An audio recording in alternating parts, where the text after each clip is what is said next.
today we are very privileged, ladies and gentlemen, to hear from a leader whose insights are shaping not just the future of his company E.ON, but the trajectory of sustainable energy worldwide. Please join me in welcoming on stage Dr. Leonhard BIRNBAUM.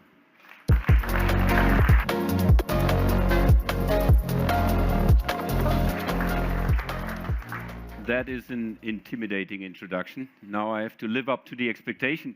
Now, ladies and gentlemen, thank you very much for having me. It's a privilege to talk about energy security. Energy security for anybody working in my sector has always been the key issue, because we all know that modern societies without energy cannot exist. And the way which we see actually aggressive physical attacks against energy security in the war against Ukraine has reminded us how important for modern societies and secure energy supply is. So energy security rightly is a top topic at the Munich Security Conference. Now, I would like to just answer the 3 questions, or just give some reflections on 3 questions in my intro, and then hope that the following days will pick it up a little bit and maybe enlighten you or give you new ways of thinking about it. The first question is, what are the challenges for energy security that we need to address? That's number 1. Number 2 is, what actually is energy security these days? What are the dimensions that we need to get right? And the third one is, what is actually the solution and what is the role of innovation in this solution? So first, what are the challenges that we are facing? To put it just bluntly, Europe has not found its position in the world yet. We have the US, which is the largest fossil producer. Nobody is actually producing more oil and gas than the US, and that's giving them a cheap backbone on which they can build. We have China, which is by far the largest producer of clean tech, and we are somewhere in the middle. We are dependent on the US and dependent on China and the most aggressive in the transformation, but not having ownership of elements of both sides. So where is the role of Europe? How can we address that? Second, we need to get it right because it's actually expensive. We are spending somewhere like 400 to 500 billion a year to import, 400 to 500 billion euros a year to import fossil fuels.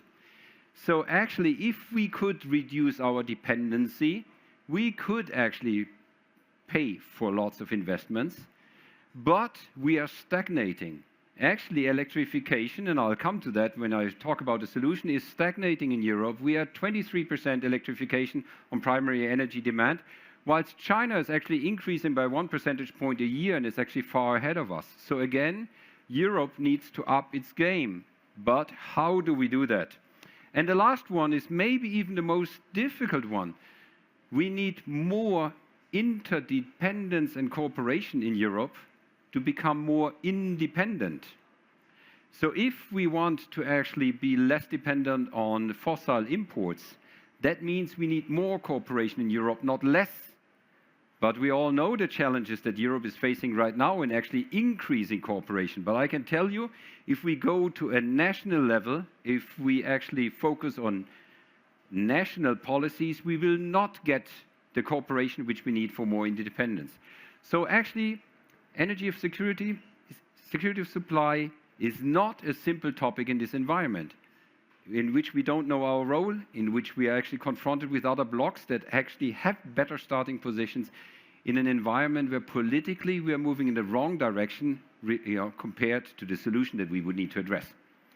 But so now, second question, what is actually security of supply? Energy security. In the past, the answer was easy. You ask an engineer, and the engineer would have told you, energy security is if we have enough capacity of oil, capacity of gas, pipeline capacity, capacity of power generation for any demand at any moment in time. And it was actually a topic that engineers could solve quite easily. You build enough power stations, you build enough oil storages, you build enough import terminals, you're done. And that was security of supply, energy security. But today, it's actually getting more complicated. The world which we are building is a more renewable world, you all know that. In a more renewable world, capacity by itself is not enough.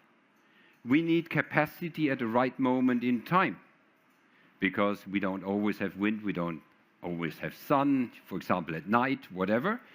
So we need actually flexibility in the system, so that we don't only have enough capacity, but we have it when we need it. This is where storages come in, batteries, etc., etc. And when you talk about innovation, you can talk about all of that. But so it's actually, that means we need to build also a much more digital system, because the system of the future can only work if it's fully digitized, if we can control everything at any moment in time. And I'll just give you one example. E.ON, we in our grid, actually, we have right now, in the October of 23, we had only in the German grid 1 million renewables connected to our grid. We are going to get the second million, and it took us 15 years to connect 1 million assets. We are going to connect the second million in probably less than 2.5 years. Yeah, and then the third one, and we assume that we will have 6 million connected assets until 2030. It's clear, if you have 6 million connected assets, you're either fully digitized or you're done. You can't control it. But if you're fully digitized, it means cyber becomes a big issue. And we cannot avoid cyber becoming an issue, because we cannot avoid becoming fully digital. The analog systems of the past were pretty safe against cyber attacks. That's history. So we actually are facing new threats. We are also facing new threats physically. You have all seen, or maybe you have seen it, obviously everybody in the energy industry has seen that the Baltics finally have stopped the synchronization with the Russian grid. Finally, they are now synchronized with the European grid. The way to get there was to build the so-called Baltic ring. So we connected the Baltics, rather than with Russia, we connected them with Finland, with Sweden, and then down to the south with Poland. But you have all seen the attacks on the Baltic subsea cables, physical attacks. And I call them attacks because I don't believe that these were bad luck, chance incidents, whatever. Yeah? But that obviously is a real threat for the Baltic system, because you synchronize to a different system, but then the link to that system becomes weak.